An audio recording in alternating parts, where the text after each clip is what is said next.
Assalamualaikum warahmatullahi wabarakatuh. Perkenalkan, saya Dian Fajrina, SPD dari SMA Negeri 5 Payakumbuh. Pada kesempatan kali ini, saya akan memberikan kesimpulan dan refleksi modul 1.1 Program Pendidikan Guru Penggerak Angkatan 9. Berikut kesimpulan yang saya peroleh setelah mempelajari modul 1.1.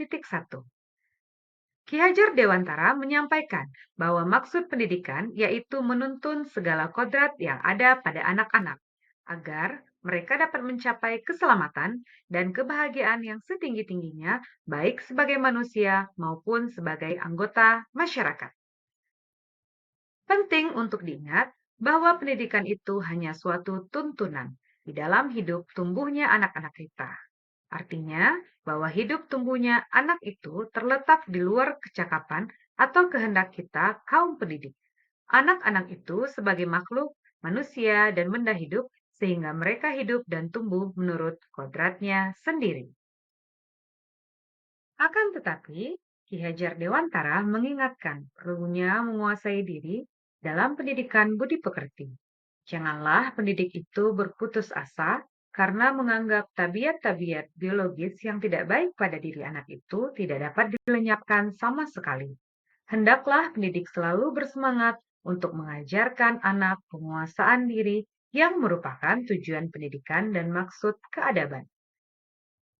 Ki Hajar Dewantara hendak mengingatkan pendidik bahwa pendidikan anak sejatinya menuntun anak mencapai kekuatan kodratnya sesuai dengan alam dan zaman.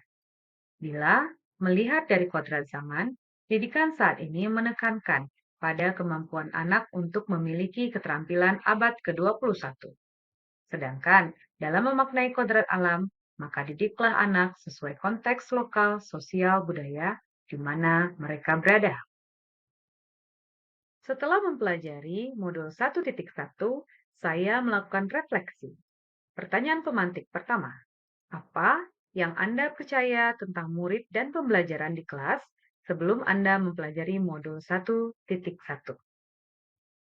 Saya menyadari bahwa sebelum saya mempelajari modul 1.1 ini, saya hanya memiliki sedikit pengetahuan tentang Ki Hajar Dewantara. Saya mengenal Ki Hajar Dewantara sebagai Bapak Pendidikan Nasional Indonesia, di mana tanggal lahirnya diperingati sebagai Hari Pendidikan Nasional atau Hardiknas, untuk mengenang jasa beliau dalam kemajuan pendidikan Indonesia. Mengenai pemikiran filosofis, saya hanya tahu bahwa semboyan Tut Wuri Handayani dicetuskan oleh beliau tanpa tahu makna secara mendalam. Saya sama sekali tidak pernah menyadari bahwa nilai-nilai yang dianut oleh seorang guru dan juga pemikiran filosofisnya mengenai pendidikan sangat berpengaruh terhadap cara memperlakukan murid serta proses pelaksanaan pembelajaran di kelas. Selama ini, saya mempercayai murid adalah objek dalam pendidikan. Bagi saya, murid hanya pihak yang pasif, tidak berdaya, tidak boleh memberikan kritik, saran, apalagi memiliki inisiatif dalam proses pembelajaran. Hanya guru yang boleh menentukan kemana arah pembelajaran dan kegiatan pendidikan di sekolah. Murid harus selalu siap sedia menerima dan melaksanakan apa yang diperintahkan oleh guru. Menurut saya, pembelajaran di kelas harus berfokus pada penyelesaian materi semata. Mata pelajaran yang saya ampu adalah mata pelajaran paling penting, sehingga semua siswa harus memperhatikan lalu membuat tugas yang sama dan seragam. Kemudian, hal yang paling utama adalah semua murid mengerti dan mendapatkan nilai yang tinggi. Pertanyaan refleksi kedua, apa yang berubah dari pemikiran atau perilaku Anda setelah mempelajari modul ini? Saya menyadari bahwa pandangan saya sebelumnya sangat salah. Pemikiran saya dulu tidak mencerminkan esensi dari pendidikan. Maka, setelah mempelajari modul 1.1 ini, saya mengubah pola pikir dan pemahaman bahwa murid adalah objek menjadi subjek dalam pendidikan. Posisi murid harusnya menjadi pelaku yang aktif, kreatif, mandiri, dan memiliki hak untuk mengembangkan diri dengan caranya. Seperti konsep dari Ki Hajar Dewantara, bahwa guru menghamba pada anak. Maksud menghamba adalah guru harus mampu memahami dan memenuhi kebutuhan siswa agar proses pembelajaran siswa dapat efektif dan efisien. Maka dari itu, saya mempelajari bagaimana metode dan strategi pembelajaran yang disesuaikan dengan minat, bakat, dan tipe kecerdasan siswa. Sebab tidak ada anak yang memiliki potensi seragam. Saya juga memahami bahwa pendidikan tidak harus berfokus pada nilai kognitif saja. Namun, yang terpenting adalah bagaimana mengolah cipta, rasa, karsa, dan karya sehingga murid dapat memiliki budi pekerti yang luhur. Kemudian, saya menyadari bahwa diperlukan kerjasama antara guru, orang tua, dan lingkungan masyarakat agar pendidikan anak bisa berjalan dengan baik.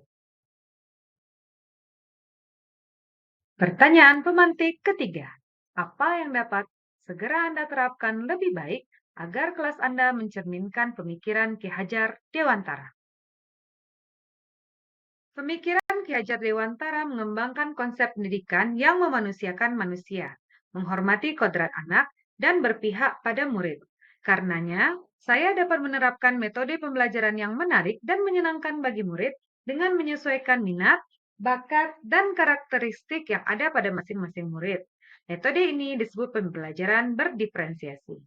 Metode ini akan membantu menciptakan pengalaman pembelajaran yang sesuai dengan kodrat anak-anak. Saya juga memberikan ruang bagi murid untuk bebas berkreasi dan berkolaborasi dengan sesama murid dalam menyelesaikan berbagai tugas agar kegiatan ini tidak hanya dinilai sebagai pemenuhan kebutuhan untuk mendapatkan nilai saja, namun dapat menjadi aktivitas yang bermakna bagi mereka sehingga dapat mengembangkan berbagai keterampilan abad 21. Kemudian, saya juga memberikan umpan balik yang motivasional kepada mereka. Saya memberikan pujian, koreksi positif, dan saran. Saya menghargai usaha mereka dalam menyelesaikan semua tugas. Terakhir, saya mengajak anak-anak untuk melakukan refleksi atas pembelajaran yang telah dilaksanakan sebagai bahan evaluasi agar proses belajar mengajar pada pertemuan berikutnya dapat menjadi lebih baik. Demikianlah tugas koneksi antar materi, kesimpulan dan refleksi modul 1.1 Program Pendidikan Guru Penggerak Angkatan 9.